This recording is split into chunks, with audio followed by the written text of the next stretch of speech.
Bir daha salam, artıq biz sizinlə 11-ci dərslikdəyik və bu dərslikdə biz sizinlə artıq müxtəlif növ dəyişənlərdən bəhs edəcəyik.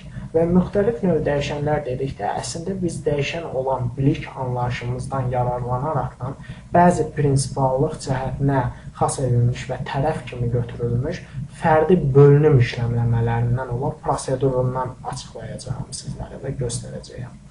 Və əlbəttə ki, ilk gün öncədən bütün bunları görə bilməyimiz üçün hər dəfə olduğu kimi işçi stolumuzda qısa icra yolu kimi qeydə alınan və öncəki dərslikdən, yəni tətbiqinə vardırılan website deyə qovluğumuza daxil oluruq. Və daxil olduqdan sonra gördüyünüz kimi burada bir neçə tip uzantılı faylım var. Bunlardan biri mənim ilk PHP faylim.php, ikincisi isə design.css faylı və nəhayət ki, son olaraq da Mozilla Firefox deyə bilinən, yəni browserini görə bilərik. Lakin ilkin öncədən hər dəfə olduğu kimi mənim ilk PHP faylim .php faylı üzərində sağ düyməni qeyd edirik və açılan siyahıdan Edit with Notepad++, yəni bu PHP uzantılı faylı Notepad-ın daha da çeşidlənmiş, daha da genişləndirilmiş, təkmilləşdirilmiş formasını asdırırıq bizlərə. Və açdıqdan sonra gördüyünüz kimi burada öncəki dərsliyimizdə qeydə aldığımız dəyişən anlayışı proseduralarına mənimsədilmiş bir neçə işləm, yəni kodlamalarını görürük və dəyişənləri görürük burada. İndi biz burada hər birini artıq siləcəyik, çünki yeni kodlamamızı işləyəcəyik burada və yeni işləmlər görəcəyik və dəyişənin bəzi hesabatlarına, yəni məruzaya uğradacağıq bu işləmdə. İlk öncə bir eko yazısı deyək və eko yazısını nəyə bildirək? Deyək ki, yazı əks sədası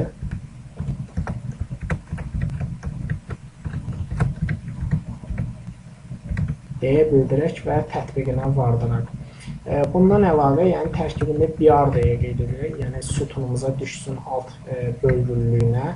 Daha sonra yenidən eko deyək, məsələn deyək ki, yenidən tək dırnaq içərisində yazaq bunu, yenidən artıq yazı əks sədası bir daha qeyd edək. Heç də fərq anlamı kimi başqa bir dəyişiklik etməyək, yəni tək dırnaq içərisində sadəcə olaraq qeydimizə vardıraq.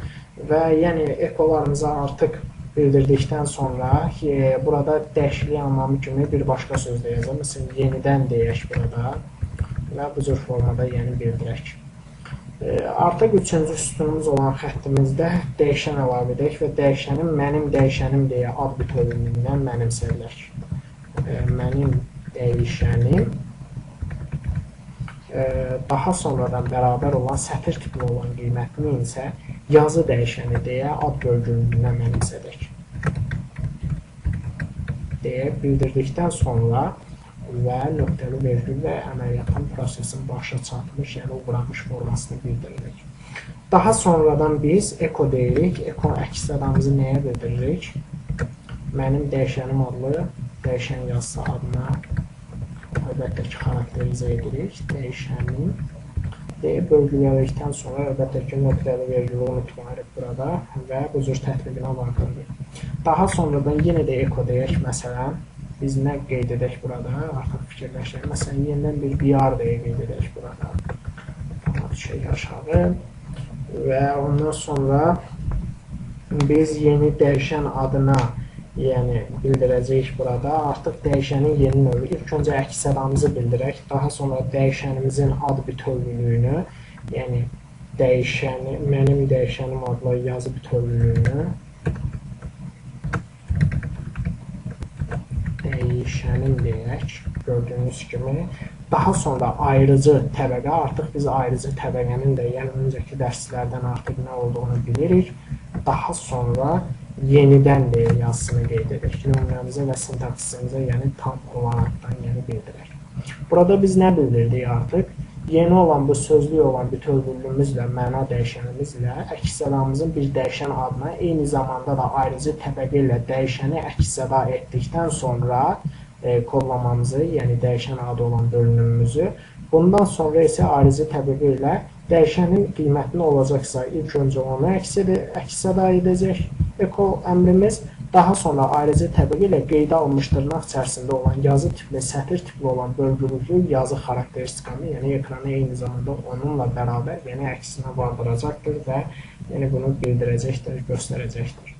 Artıq biz burada PHP kodlamalarımızı əlbəttə ki işlədik və indi biz bunu fayl menüsünə əlbəttə ki save edək, yaddaşa verək kodlamalarımızı və qayıdaq qovluğumuza. Gördüyünüz kimi burada artıq biz Mozilla Firefox deyə, yəni brauzerimizi çalışdıraq, yəni işə salaq onu, üzərinə sıxaraqdan 2 dəfə.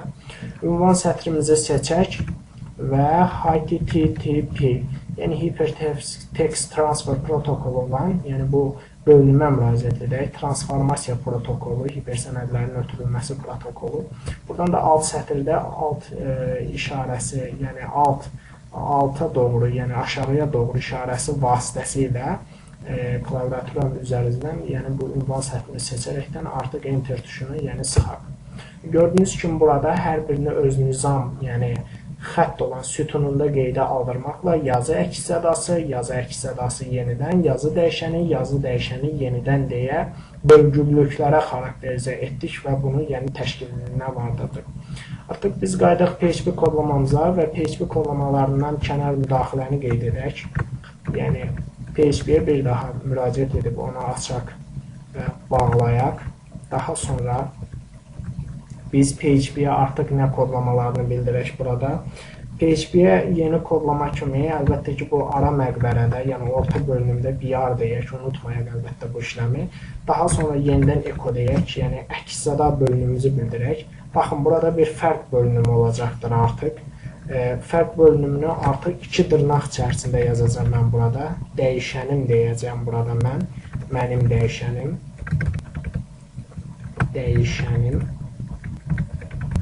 Dəyişənim dedikdən sonra burada biz yenidən deyə söz bölgülüyünə, yəni mənimsədəcəyik. Daha sonradan nöqtəni qeydə aldırmaqla BR. Artıq zaman xəttkeşimizi sındır və aşağı təbəqəyə düş deyə, yəni sözlüyünə bunu aidiyyatlığı edəcəyik. Və bu bölgülüyü də əlbəttə ki bildirdikdən sonra biz başqa bir işləmdə yerinə yetirəcəyik. Əlbəttə ki, yenə də biz echo əmrini deyəcəyik. Başqa bir formasında qeydə aldıracağıq bunu da. Yenə də 2 dırnaq tərkibində, amma indi fərq etibarilə sistem mötərizələri qeydə alacağıq. Və daha sonra mənim dəyişənim deyə sözlüyünə müraciət etdikdən sonra əlbəttə ki, yenidən deyə yazısını qeydə alaq bir daha, yəni qeydinə vardıraq. Daha sonra ayrıcı təbəqə ilə bunun BR-a mənsubluğunun da həmçinin təşkilliliyini bildirək. Və ən sonuncu olaraqdan bir daha echo deyək və ekonun tək dırnaq tərkibində necə mövqeləndirildiyinə də baxaq əlbəttə ki. Onun üçün tək dırnaq tərkibində mənim dəyişənim deyək. Daha sonradan yenidən sözlüyünü bir daha yenidən və ayrıcı təbəqə BR atributunun qeydə alınması və sadə tək dırnaq və nöqtəli vergülümüzü qeydə alınır.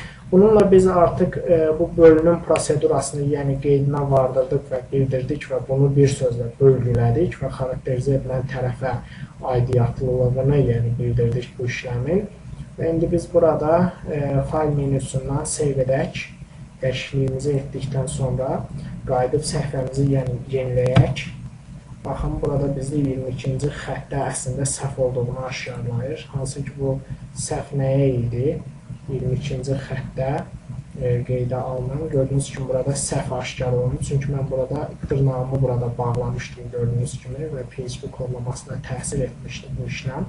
Artıq fayl menüsündən biz save edək. Bir daha qayıdıb səhifəmizi yeniləyək. Baxın, yazı dəyişəni yenidən, yazı dəyişəni yenidən, yazı dəyişəni yenidən nöqtə. Gördüyünüz kimi mənim dəyişənim yenidən nöqtəni belə, yəni formulalarla, yəni göstərilən bu tip xarakteristikalarla əslində biz yenə də ilkin PHP faylimizə, yəni öncüllülüklü bu PHP faylimizə yönələrəkdən daha sonraki işləm budaqlanmasına gətirib çıxartdıq və bu cür prosesə uğratdıq və bizlərə də əlbəttə ki, qayıdıb, yəni brauzerimizə baxdığımızda gördüyünüz kimi bu cür formalarda bizlərə təşkilinə vardırdı və bildirdi. Müxtəlif dəyişənlər də bu cür göstərilir və bu cür işlem prosedurasına malikdir və bir sonraki dərslikdə yenidən görüşmək ümidi ilə sağ olun.